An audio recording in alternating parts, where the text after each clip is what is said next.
Hey everybody, Grandpa here. This video is about how much it costs to live in the Philippines and has been updated for May 2022. There's a little bit of a twist on this video as compared to other videos on the same subject. Most of the other videos on the Philippines cost of living are published by what appear to be younger people in their 30s or 40s. So if you're in your late 50s or 60s and you're living on a pension or a budget and all of that kind of stuff, then this video is for you. I hope you enjoy my advice and insights. So in this video, I'm going to cover 12 basic categories of expenses and 32 expense items. If you want to live in the Philippines, pay attention to these. There are money or your income, housing, food, communications, utilities, visa, transportation, disaster preparedness, medical, travel, pets, and some miscellaneous items like entertainment and eating in a restaurant and doing other things like that. I have made a spreadsheet about these items. If you would like a copy, please leave a comment and I'll send it to you or make it available on Google Drive or something out there. Okay, so now let's on to the details, and they're not in any particular order. So for your communications requirements, you're going to want cell phone, internet, and television, obviously. Now, for your cell phone, you can pay anywhere from 100 to 1,000 pesos a month. And if you have a computer and you tether your cell phone to your computer, you can get internet access, but it will eat your load fairly quickly. If you want plain old internet, you're going to pay about $9.99 to $1,999 pesos per month, depending on your internet need requirements. And if you want a satellite television to get all your channels, or you just want basic, you're going to have to pay for a disc, which is around 2,000 pesos, and then anywhere from 199 pesos a month for the basic service to upwards of 1,200 monthly for a lot of international channels. So if you're a sports enthusiast, you may want that.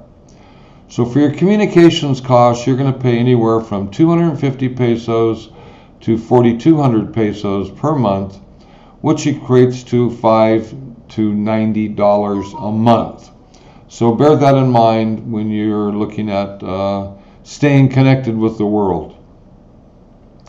Now the Philippines does have natural disasters. Okay, we have typhoons and earthquakes primarily.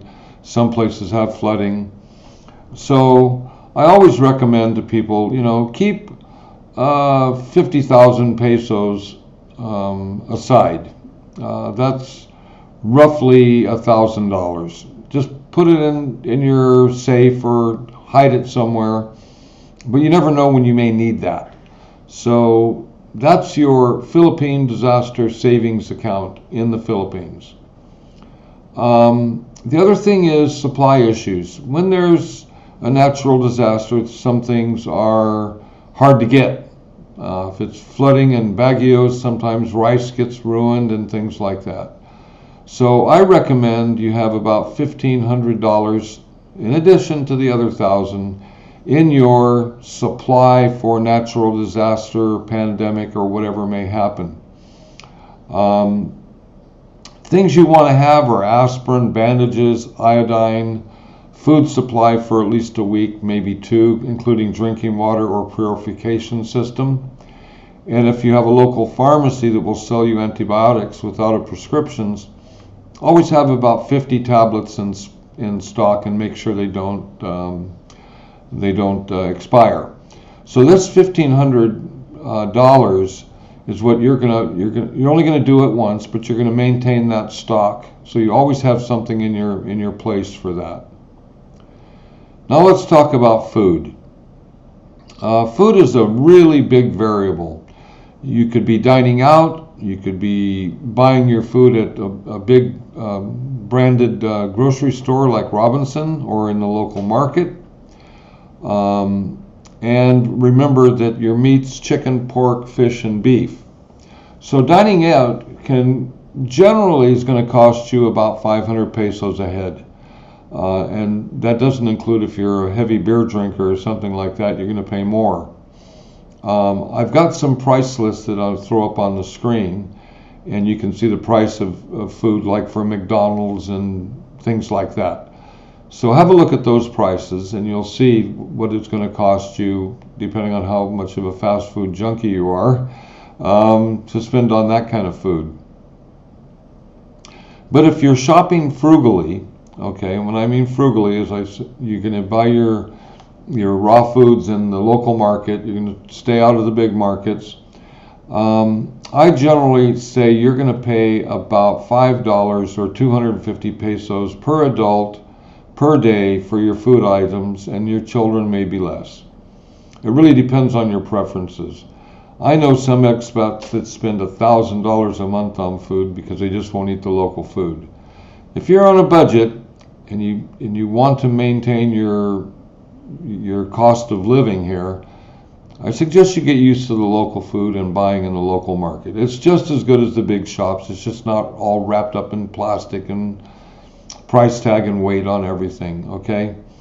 You got to get used to shopping in the market a little bit different. Now, relative to your meats, chicken and pork are generally speaking the least expensive, followed by fish and beef. Beef is probably slightly more than fish. But I'll caution you about Philippine beef. It's not like the Angus beef you get in the States. Okay, this beef is sometimes, well, I always say it's tough. It's tough. It's a tough meat. You're not going to make steak out of it. You can grind it up for hamburger and things like that, but you're just not going to get the same quality of beef here unless you really pay through the nose, and you're going to end up paying a lot. So my recommendation is minimize your beef, maximize your chicken and fish, and if your religious denomination allows you to have pork, you can have pork too. All those are quite nice. Most of the animals that they have here are fresh. They're not sitting in a warehouse somewhere. They've been slaughtered within the last day or week. They're kept nice, and so the meats here are pretty nice, really. You don't need to buy those in the big shops. Probably one of your biggest decisions is going to be your house, and you're going to have to think about whether you build your own or you rent. Okay? This is a big choice and depends on how much money you have. I noticed from a lot of the other videos they have huge houses in some cases, and a few guys have actually rented, if you will, a nice spot. And if you can see me scrolling down on the left-hand side, you can see by the people here, their ages are fairly young, okay? There's a couple older guys like me, but basically, they actually have all of their houses, it seems, that are paid for. Okay, if you want a Western-style condominium, you're going to pay a lot more than if you're going to live in a local provided apartment. The thing I'll caution you about is when you rent something here in the Philippines, it's not like it is in the States. If something breaks, you're pretty much left on your own to fix it. So if it has air cons or plumbing problems or your toilet backs up or electrical issues, you're pretty much left on your own. In other words, as soon as you move in, you take care of the place, okay? So be cognizant of that fact before you rent a big house. In the province, you can rent a small house, 2-bedroom, bungalow style, and I'll show some pictures of that, which may be popping up on the screen now, that you can pay as little as 5,000 or 6,000 pesos a month. Okay, and maybe on 300 or 400 square meters of land, so you can grow some stuff. Large, really nice houses here rent for a lot of money. They just don't want to rent it out for cheap. I rent my big house out for about 25,000 a month. When I rent it, I typically don't like to because the tenants typically cause more damage than I make in the rental. So if you're a good guy and you can find a guy that's going to rent you a nice house and you take care of it, you should be okay. You need to really negotiate that stuff.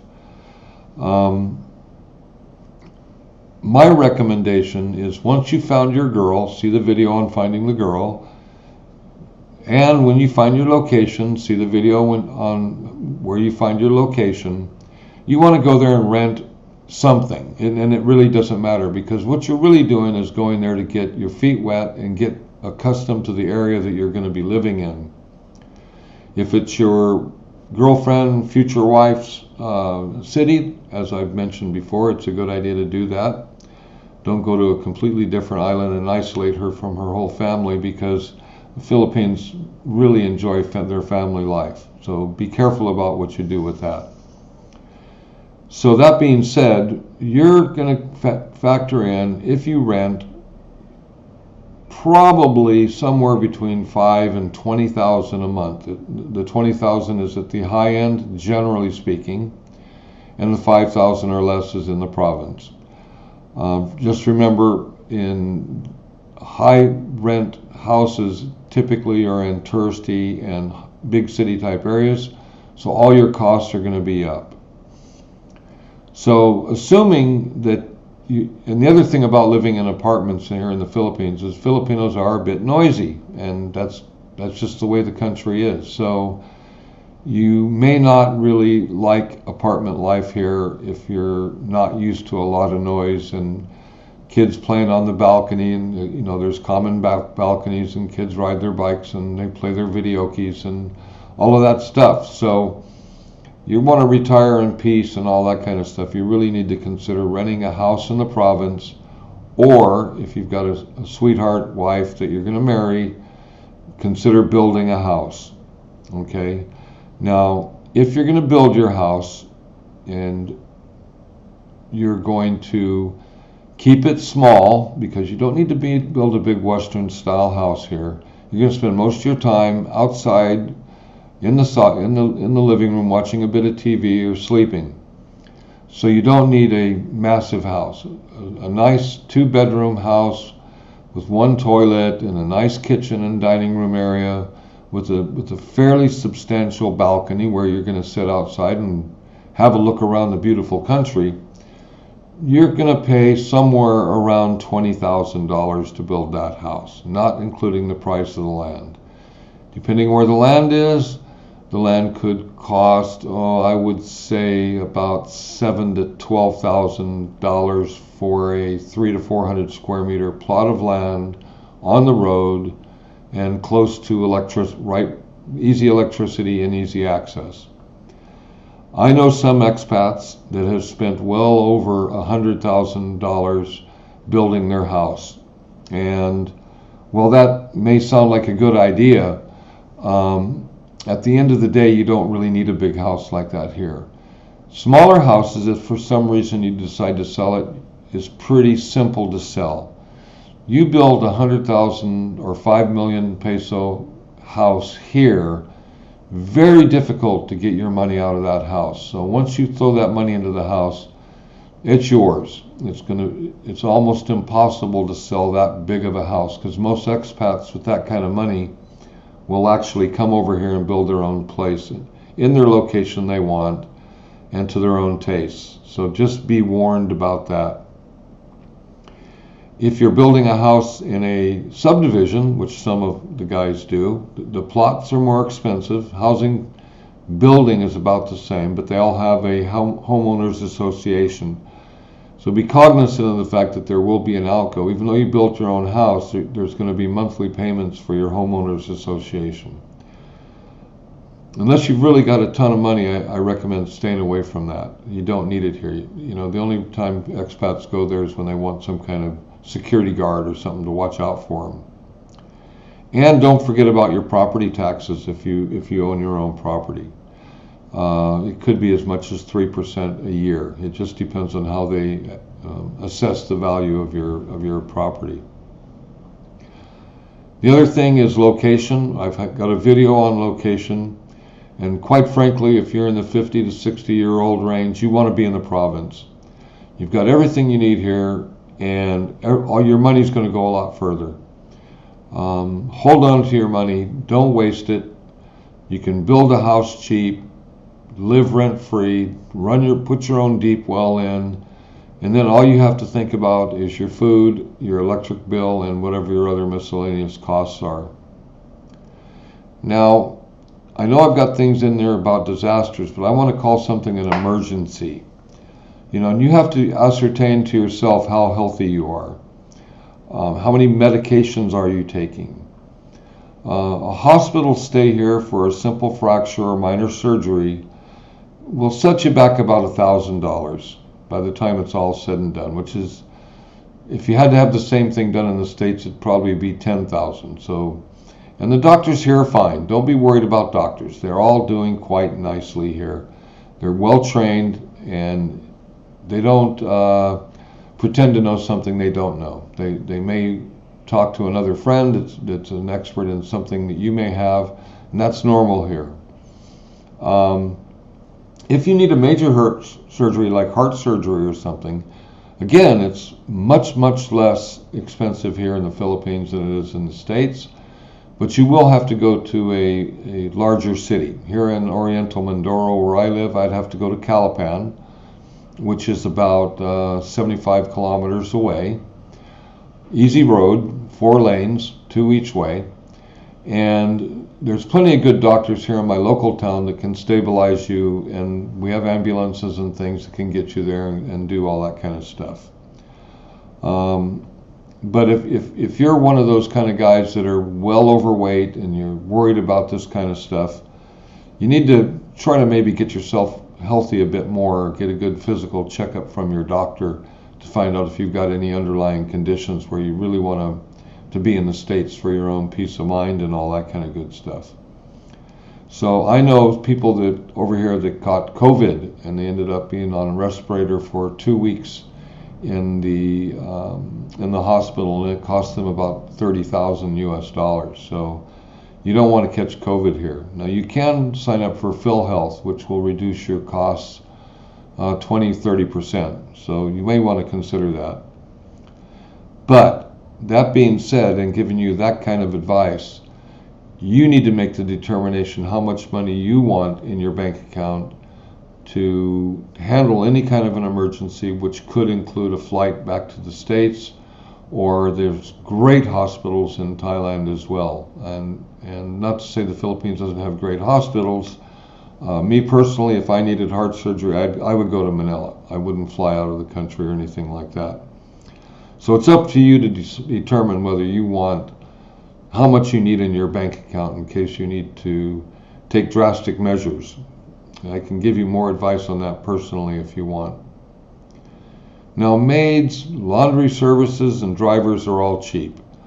You don't really need to do housework here. If you live in the province, it's only going to cost you $20 a month for maid and laundry service. A driver could cost you more.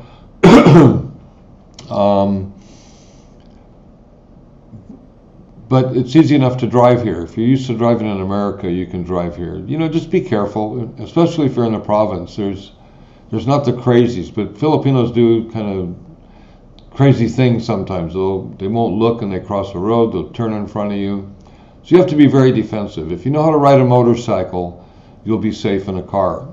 Because if you ride a motorcycle, then you know how to drive like nobody can see you. The other thing to think about, most people don't, is the currency fluctuation. Like right now, the peso is 52 pesos to $1 US. Now, I've seen it as low as 42.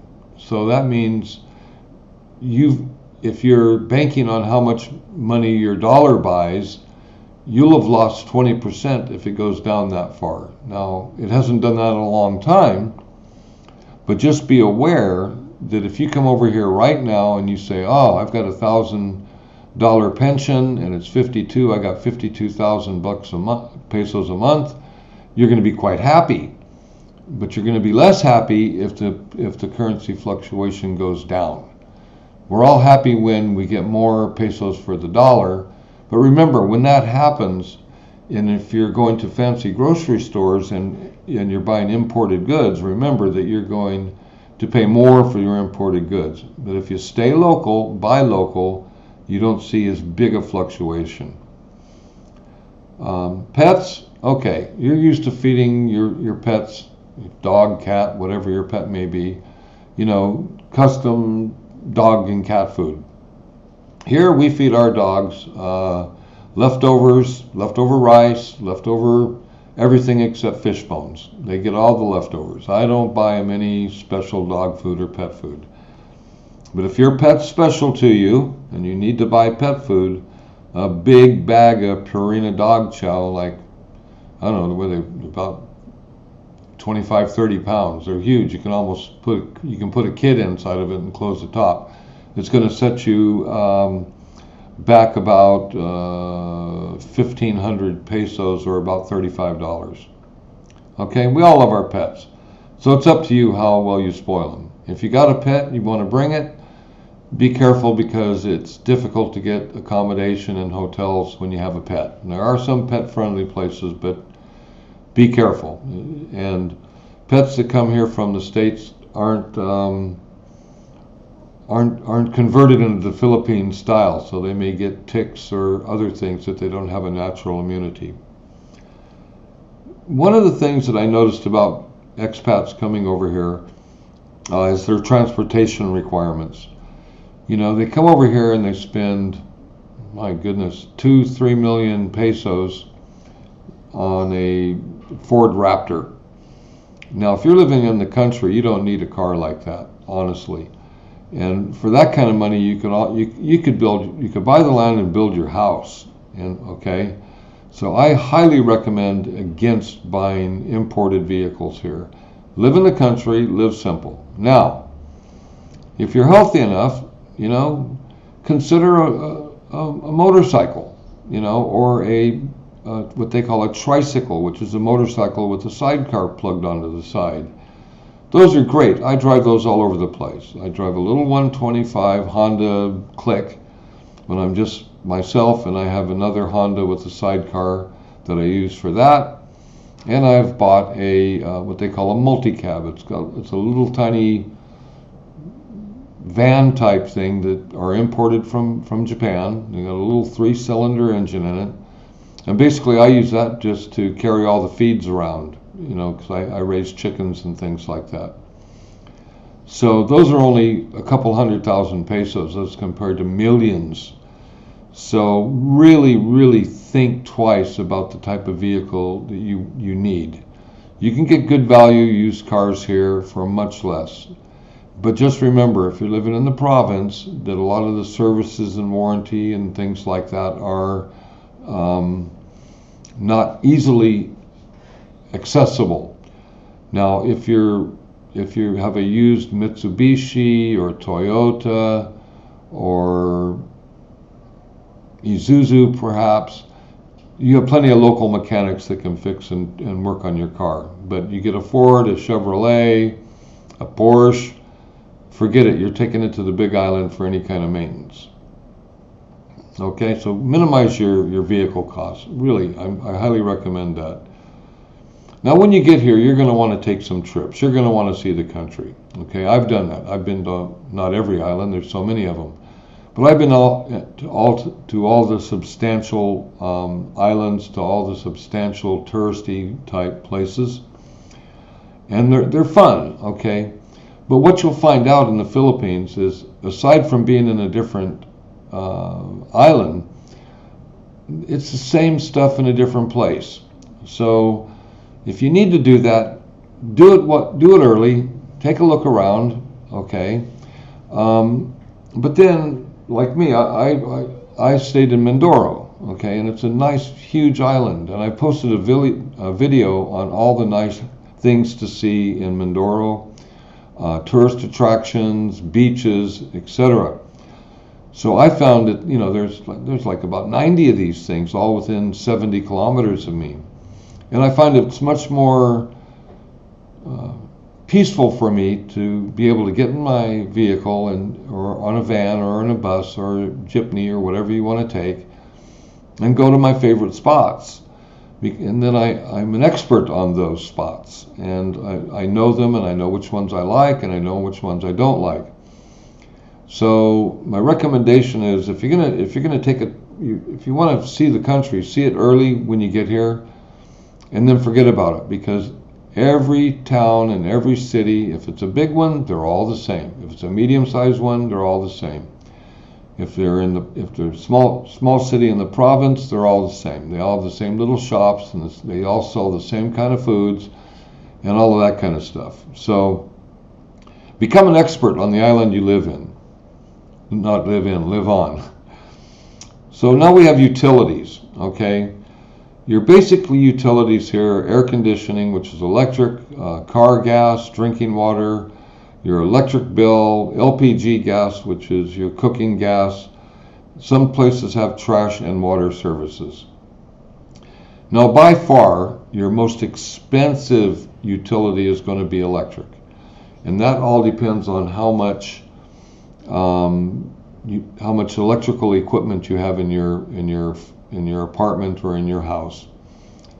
Air conditioners will set you back, if you run it only at night, about 1,500 pesos per month, okay, or more, depending on how big it is. Car gas, like everywhere else in the world, is skyrocketed. It's almost double.